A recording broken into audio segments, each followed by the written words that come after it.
এমন করবা। Hello guys, আজকে আমার ছাগল আমি হাত দিয়ে খাওয়াবো।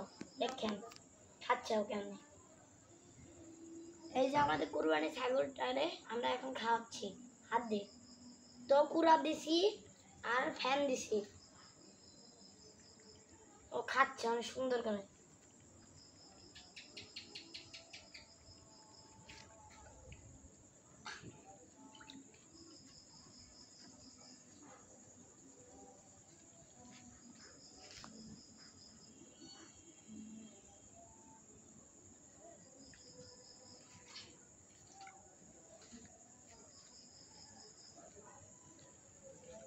ও এমন ছাগল যে হাত দিয়ে না দিলে খায় না, উল্টায় দেয় সবসময়।